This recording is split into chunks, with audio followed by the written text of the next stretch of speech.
अस्सलाम वालेकुम students of grade 8। बेटा हम लोगों ने चैप्टर नंबर 3 ओशंस जो है वो स्टार्ट किया हुआ था। चैप्टर में हमने लास्ट जो लेक्चर था उसमें हमने रिलीफ ऑफ ओशन फ्लोर किया। अब हमारा नेक्स्ट टॉपिक है वेव्स, जो कि पेज नंबर 52 पे जो है आप लोगों ने अपनी बुक्स ओपन करनी है।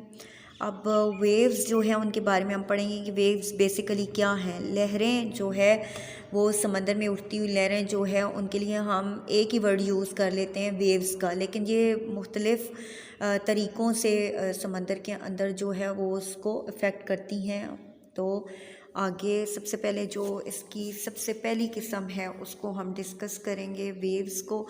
Waves are cause by winds. अब वो कहता है कि लहरें जो है वो बेसिकली हवाओं की वजह से पैदा होती हैं। When the wind moves over the surface of the ocean it pushes the water फ्रंटवर्ड।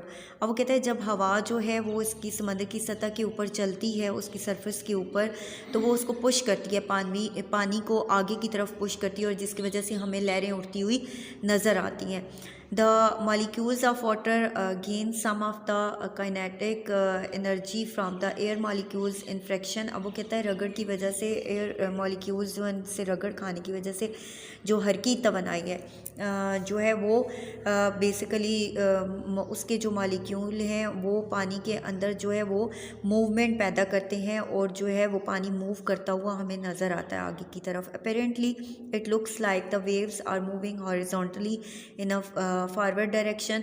ज़ाहिरी तौर पे अपेरेंटली अगर हम देखें तो ये जो है वेव्स या पानी जो है हमें मूव करता हुआ नज़र आता है हॉरिजॉन्टली, यानी उफ़क़ी तौर पर उफ़क़ी जो है वो तरीके से उसकी जो मूवमेंट है वो आगे की तरफ होती है। पानी की लहरें आगे की तरफ बढ़ती हुई हमें महसूस होती हैं। जैसे आप समंदर में जो है वो देखें तो लहरें जो है वो साहिल की तरफ आगे की तरफ बढ़ती हुई नज़र आती हैं। While actually the wave move vertically in an up and down manner, लेकिन वो बेसिकली वो कहता है कि ये वर्टिकली यानी अमूदी तौर पे जो है वो ऊपर और नीचे जो है वो हरकत कर रही होती हैं। It can be observed and well move it can be observed and understood from a buoy or a floating device on the surface of the water. अब वो कहता है कि इसको मुशाहिदा किया जा सकता है या इसको समझा जा सकता है। बॉय कहते हैं एक छोटी कश्ती को, एंड फ्लोटिंग डिवाइस यानी कोई भी डिवाइस यानी कोई भी वो कश्ती हो सकती है, वो जहाज़ हो सकता है, वो कोई भी चीज़ हो सकती है। आप कुछ भी उसके ऊपर कोई इवन कागज़ ही फेंक रहे हैं तो वो क्या है कि वो उसके ऊपर फ्लोट करता है पानी के ऊपर, and it prance up and down with waves instead of moving in a straight manner from one side to another. अब वो कहता है कि ये बेसिकली पानी को ऊपर नीचे कर रहा होता है, और बिल्कुल सीधी जो है वो लहरें जो है वो आगे की तरफ बढ़ रही होती हैं। और मैं बेसिक जो चीज़ होती है उसकी बुनियादी जो बात है वो यही है कि पानी का मूव करना है अप एंड डाउन, ऊपर नीचे पानी जो है वो हरकत करता है। अब पानी हमें आगे की तरफ महसूस ज़रूर होता है, लेकिन वो बढ़ नहीं रहा होता आगे की तरफ, वो जो है अपनी जगह पर ऊपर नीचे हो रहा होता है। अब यहाँ उसने एक एक्सपेरिमेंट बताया है कि उसके साथ जो है एक रोप है और उसके साथ उसने एक पिन जो है वो लगाया है। अब अगर हम रोप को दोनों तरफ से, एक साइड से भी पकड़ें और दूसरी साइड से भी, और उसको अग्रेसिवली जो है उसको जो है हिलाना ना शुरू करें, बल्कि आराम आराम से अगर हम उसके अंदर जो है वो लहरों वाली वेव्स वाली कैफियत पैदा करनी शुरू करें, तो जो पिन की नोक है वो बिल्कुल जो है वो एंड के ऊपर जो है आकर एक ही जगह पर पॉइंट बनाती रहेगी। तो इट मीन्स कि इसके अंदर, इस रोप के अंदर ये लहरें ज़रूर बन रही हैं, लेकिन पानी मूव नहीं कर रहा, वो एक ही जगह पर ऊपर नीचे हो रहा है। आप बोट के अंदर बैठें, आपको महसूस होगा कि बोट ऊपर नीचे होती हुई महसूस होगी। अब आगे नेक्स्ट हमारे पास ओशन करंट्स, बहरी रोएं। अब पहले हमारे पास वेव्स थी, अब वेव्स के बाद करंट्स आ जाती हैं। ये बेसिकली समंदर की मूवमेंट है, पानी की मूवमेंट ही है। वेव्स में पानी ऊपर नीचे हरकत करता है, करंट्स में मिक्सअप होता है, तो इसलिए इसकी मुख्तलिफ कंडीशंस हैं जिस तरह से पानी जो है वो मूव कर रहा है। अब ओशन करंट्स या बहरी रोएं क्या हैं? The constant movement of ocean water regularly in the specific direction is known as currents.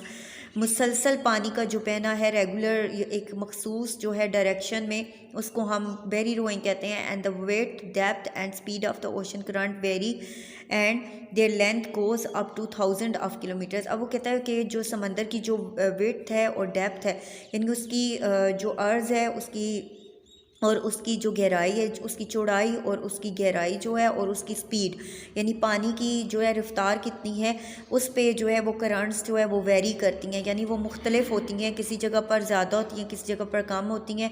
And there the surface water और जो and their length goes up to 1000 kilometers, और इन करंट्स की जो लंबाई है वो 1000 किलोमीटर, हज़ारों किलोमीटर तक जाती है। Ocean currents cause motion only in the surface water while the water in depth remains static.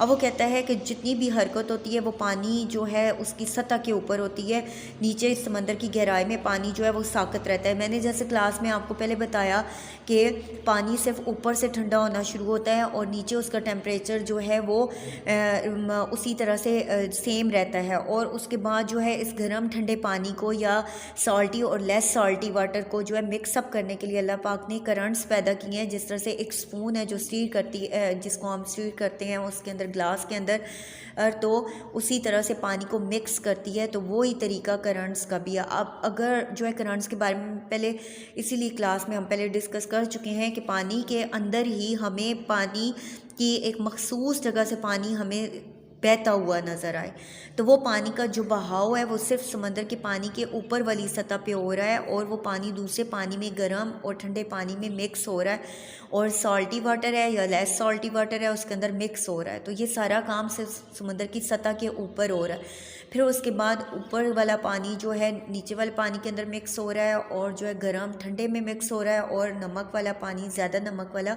थोड़े नमक वाले पानी में मिक्सअप हो रहा है, तो उसको हम करंट्स कहते हैं। अब वो कहते हैं कि इनकी टाइप्स क्या हैं ओशन करंट्स की, तो वो टाइप्स में सबसे पहले उसकी 2 टाइप्स दे रहा है, warm currents and cold currents. सबसे पहले हम गर्म करंट्स या गर्म रोह की, बहरी रोह की बात करेंगे। The currents which move from the equator in north and south direction towards the pole are called warm currents. अब वो कहता है कि वो जो है पानी जो कि इक्वेटर से खत्ते इस्तवा से जो ज़मीन को 2 हिस्सों में डिवाइड करने वाली लाइन है, उससे शुमाल से जनूब की तरफ जो है वो पोल्स की तरफ बहता है, वो गर्म करंट्स होती हैं। अब ये देखें, ये अगर हम ज़मीन को लेते हैं तो उसको दरमियान में 2 हिस्सों में डिवाइड करने वाली लाइन जो है वो इक्वेटर है, यानी खत्ते इस्तवा है। अब मैंने आपको पहले क्लास में हमने डिस्कस किया था कि जो है इक्वेटर के नज़दीक जो है बिल्कुल सूरज वहाँ पर एन जो है उसके नज़दीक चमकता है, तो जो इलाके इसके नज़दीक होंगे वो गर्म होंगे, और जो ये नॉर्थ पोल और साउथ पोल की तरफ जा रहे होंगे वो इलाके ठंडे होते जाएंगे। अब अगर बहरी रोएं यहाँ से उठेंगी तो जाहिर सी बात है कि ये गर्म होंगी, और गर्म ये पानी जो है ये जो सूरज के नज़दीक वाले इलाकों से जो है ये रोएं उठ रही हैं, तो ये पोल्स की तरफ जब जाएंगी तो वहाँ पे पानी ठंडा होगा। उसके साथ जब मिक्स होंगी या इस साइड पे साउथ की तरफ जाएंगी तो मिक्स होंगी, तो उनको हम वार्म करंट्स कहेंगे। The temperature of warm currents is higher than the surrounding water. अब वो कहता है जो गर्म रोएं होती हैं, जो दर्जा हरारत जिनका ज़्यादा होता है, उनके इर्द गिर्द का जो पानी होता है वो उससे जो है वो ऊंची होती हैं, यानी गर्म रोएं ऊंची होती हैं। Cold currents, those currents which move from the north and south pole towards the equator are called cold currents. In this case the temperature of the currents is lower than the surrounding water. अब वो कहता है कि वो currents जो कि अब equator से नहीं बल्कि नॉर्थ पोल से इक्वेटर की तरफ बह रही हैं, और जो साउथ पोल से इक्वेटर की तरफ बह रही हैं, तो ज़ाहिर है ये ठंडे इलाकों से बहकर गर्म इलाकों की तरफ आ रही हैं, तो इनका टेम्परेचर कम होगा। इस साइड पर आने तक इनका टेम्परेचर कम होगा, और यहाँ पर आकर जो है वो मेल्ट हो जाएगा। यहाँ वाली जो है वो बहुत गर्म होंगी, और यहाँ जाएंगी तो यहाँ पे मेल्ट हो जाएगा, ठीक है। तो इसलिए जो है वो कहता है कि इनमें बेसिकली जो है वो जिस डायरेक्शन से बह रही हैं उस डायरेक्शन को जो है वो ज़्यादा मैटर करता है, कि वो चीज़ जो है वो जिस साइड से बह रही है वो गर्म इलाका है, तो वो रोएं बहकर जिधर जाएंगी वो गर्म होंगी। जब ठंडे इलाके से बहकर आएंगी तो वो ठंडी होंगी। फिर उसके बाद आ जाता है काजेज़ ऑफ ओशन करंट्स, यानी इसकी वजूहात क्या हैं, ये क्यों पैदा होती हैं। डिफरेंस इन टेम्परेचर, बेसिकली वो कहता है कि डिफरेंस इन टेम्परेचर दर्जा हरारत में जो डिफरेंस है उसकी वजह से ये पैदा होती हैं। जैसे मैंने बताया गर्म वाला पानी ठंडे में मिक्स होगा या ठंडी इलाकों से आने वाला गर्म में मिक्स होगा, तो दोनों का टेम्परेचर डिफरेंट है, तो इसलिए जो है वो पैदा होंगी। The water around the equator becomes warm, equator के नज़दीक जो पानी होता है वो गर्म हो जाता है, and expands as a result of high intensity of solar insulation. अब वो सूरज की जो हरारत है, सूरज से जो रोशनी जो शुआएँ निकल रही हैं और पानी को गर्म कर रही हैं, उसके नतीजे में वो कहता है कि पानी जो है वो एक्सपेंड होता है, फैलता है। On the other hand the water around the, अब वो कहता है दूसरी तरफ अगर हम देखें तो पानी जो पोल्स यानी कुतबैन की तरफ से आ रहा होता है, पोलर रीजन्स की तरफ से आ रहा होता है, कोल्ड एंड हैवी, वो भारी होता है और जो है वो ठंडा होता है।